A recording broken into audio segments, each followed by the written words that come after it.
Good morning. I'm meeting Richard Greene, Professor of English at the University of Toronto, 2010 Governor General Award winner for poetry, this morning here in this beautiful garden, Riverwood Garden, and we will discuss about the poetry. Here's Richard. So I know you have had many interviews, right, before, and this time we were doing in the garden, open area. So how do you like it? I think it's beautiful. It's the best idea I've ever seen for an interview. Oh, okay, wonderful. Because I also think it's perfect because we discussed about the poetry, and the poetry is beautiful, right? Yeah. I want to know how important do you think poetry is to our modern life? I think it's more important than most people understand. I mean, poets know it, but we live in language. It's like, the cliche, it's water to a fish. Okay. And if the water isn't pure and good, the fish won't live. Okay. You know, right now I'm trying to promote poetry in Mississauga. So what kind of suggestion do you have and to give to me to help Mississauga? Well, I think that you're doing absolutely wonderful work already. That you've been contacting students, you're holding public events, and Mississauga is a new city.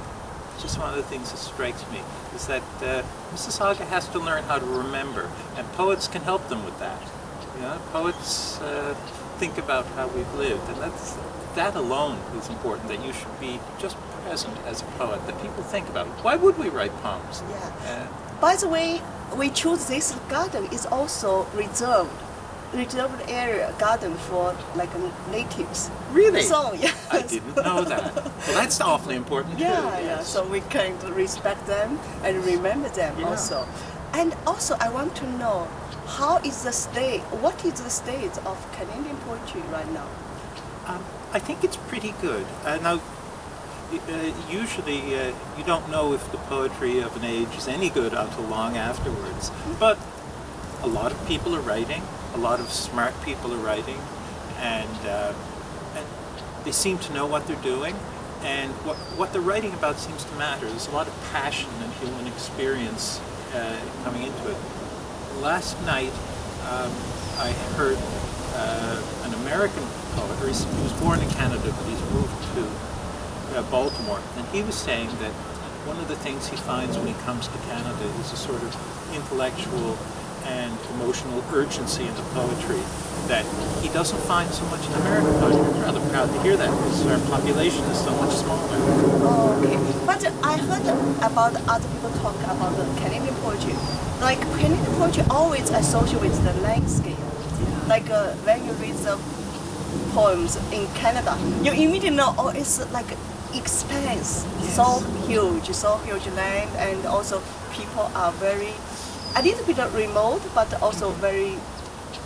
Well, I think you're right that a lot of Canadian poetry is about place, about where people live, and really, we look around and see all these beautiful reeds and everything. Why not?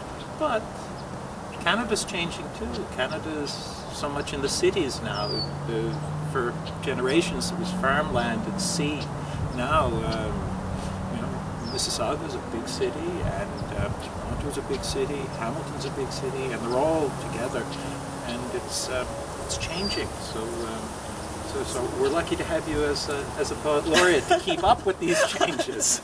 I hope I really do very good thing for the city and for the people as well. But really, for me, I think poetry changed me, so that's why I hope also change other people. Yeah. Okay.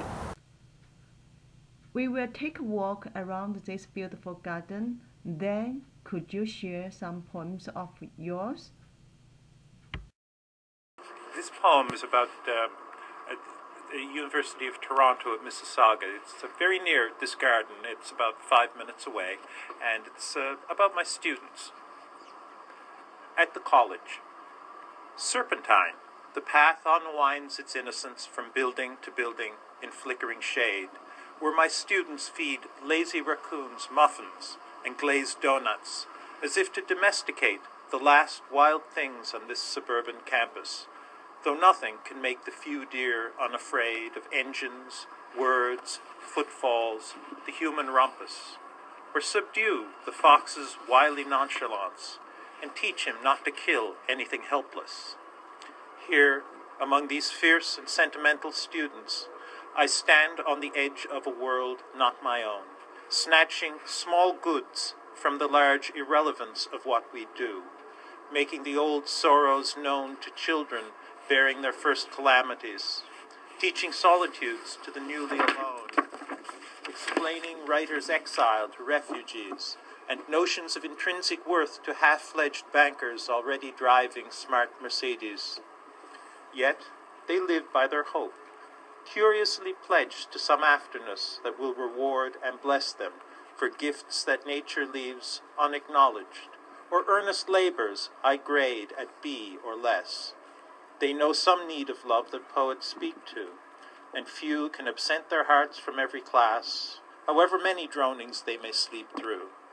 They will mark a perfect image or a phrase, and hear it years from now, wilder then and new.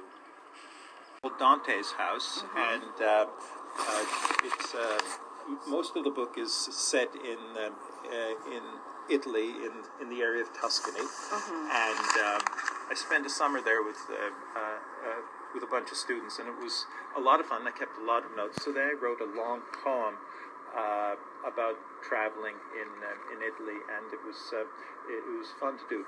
And at the beginning of the book, there's some short poems. So perhaps it's easier for us today for me to read something that's quite short, and so I'll read the first poem, which is about my mother. Now, my mother's still alive. Her memory is shot. She can't remember anything, and she doesn't recognize people, though she seems happy.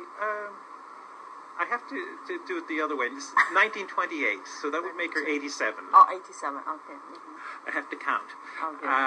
And in her life, she was a painter, and she held a number of jobs, but she was never a particularly happy person, and though a very compelling one. You know, Why? Why is that? Well, she had. That's a good question. She had a trauma when she was young, but lots of people do. Oh, yeah. I think she was just fragile the way she was put together. She was very clever, and it's so funny. Someone met her. We went to visit her in the hospital, and someone came out and said, "That's a little tiny version of you." So evidently we're the same person, only she's little and I'm big. Though I've been lucky, I've had quite a happy life. She hasn't. So. Okay. And this poem is largely about when I was a child, looking into her paint box. Okay. It's called Oils, as in oil paints. Oils, black and white and notionally portable. A TV occupies half the kitchen table, serves up the edge of night or Coronation Street, as my mother, among copies of Vogue and Chatelaine and the Daily News, lays oils on the rough side of masonite.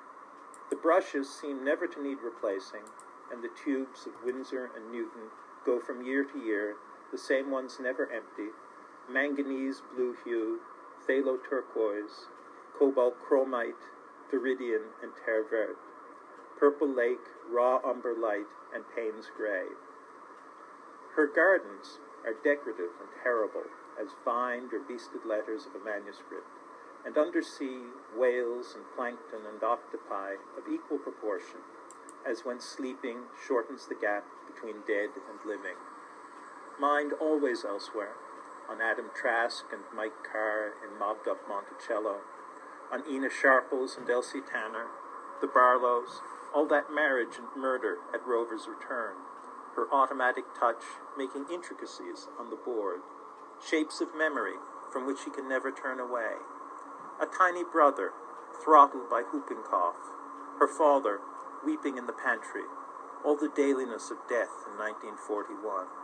13 then, and never right afterwards, except perhaps in oils.